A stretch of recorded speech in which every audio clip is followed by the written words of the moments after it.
Hello and welcome to the Esports Bulletin, episode 45 for August 6, 2012. I'm Sam Carlson from SpawnRoom.com.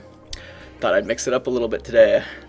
I've done the same intro, I think, for every single episode prior to this one, so I thought I'd try something new. The Esports Bulletin is a mostly daily recap of all the news since the last episode, offering you the fastest way to get caught up with esports, along with building an archive of esports history. Another change for today's episode, I'm temporarily bringing back the headlines category just for this episode because there was kind of a huge announcement. Yeah, it was pretty huge, at least I thought it was.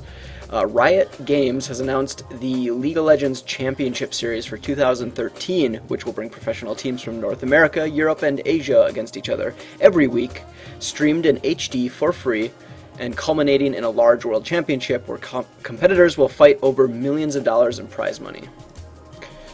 They also mentioned that the current season of League of Legends action, notably Gamescom and PAX East, will earn some teams qualifier slots into the upcoming tournament. They go on to say that they'll be working with Reality Check Systems, a production company that has worked with the NFL, MLB, and NCAA basketball. And they are planning on building battle arenas, gaming venues for live audiences, with the North American one targeted for Los Angeles. And it should also be noted that challenger circuits will remain as qualifiers or qualifier type events to help determine which teams will get into the championship series, like throughout 2013 as well. So I thought I'd put that in headlines because that is a huge announcement. I mean, huge tournament, tons of prize money. They're building battle arenas, apparently. That's crazy. They're working with, some professional, production company that's been with the NFL and stuff, so that's crazy big news. At least it seems like it. Alright, moving on to event news. FNATIC has announced Play RaidCall Dota 2 Cup number 5 for August 15th through the 16th. 128 teams will be able to register prior to the event. It's a winner takes all as usual. And games on day 2 will be casted by the man who never sleeps, Toby-Wan Kenobi. In fighting game news, Seasons Beatings Ascension has been announced for September 28th through the 30th in Cleveland, Ohio. Registration is now open and will feature tournaments for many of the popular fighting game titles. I also wanted to give a quick shout out to CCH Fighting Game Meetup, a weekly fighting game tournament in Melbourne, Australia that after many successful iterations has decided to shut down after their August 10th, which is their last scheduled event. So I've seen their event mentioned a bunch on I think usually event hubs or whatever. So I thought I'd mention that if you're in the area, you should go check it out because they said they're gonna have lots of food and drinks. They're gonna play games. I mean, it's the last event, so. In player and team news, famed StarCraft 2 player Jonathan Jinro Walsh of Team Liquid has announced his retirement due to dwindling motivation, unhappiness, and shifting priorities.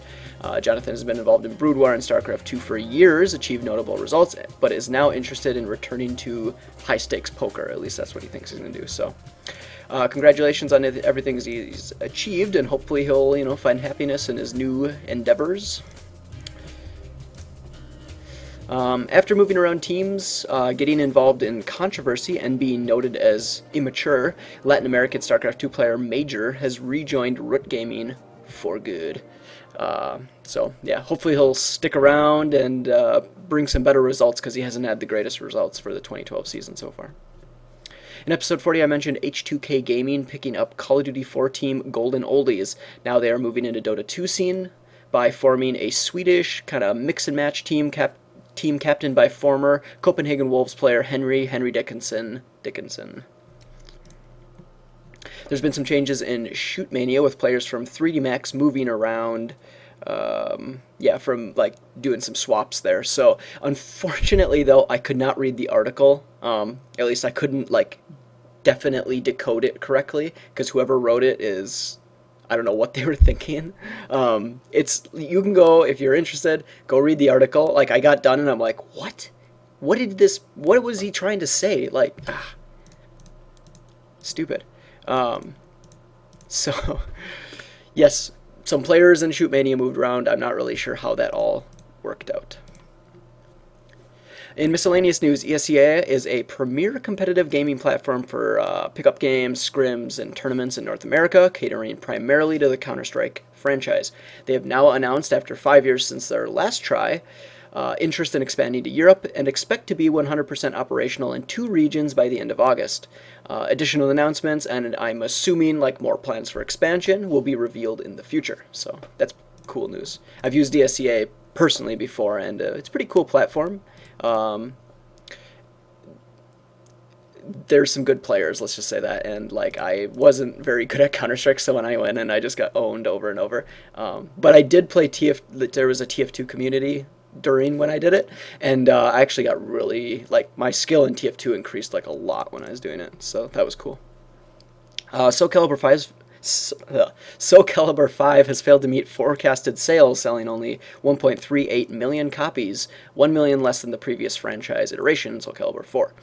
This also comes after poor numbers for Street Fighter Cross Tekken, which missed the mark by at least 600,000 units. Tekken Tag Tournament 2 is expected to reach 2 million units after it's released, and Dead or Alive 5 at 1 million, but some are speculating that this probably won't be possible because the market is so saturated.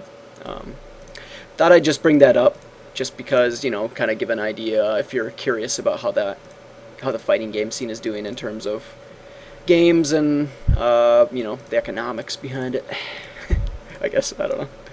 And lastly, BarCraft Connect, or BCon for short, has just launched, bringing a community of BarCraft organizers together to discuss, share, and promote each other. So if you're interested in hosting a BarCraft, for StarCraft Tour, I think they said they're going to do other games as well.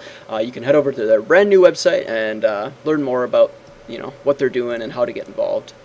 Okay, so that wraps up this episode of the Esports Bulletin. As always, thanks for watching, and check out future episodes, and be sure to subscribe if you haven't. Thanks a lot.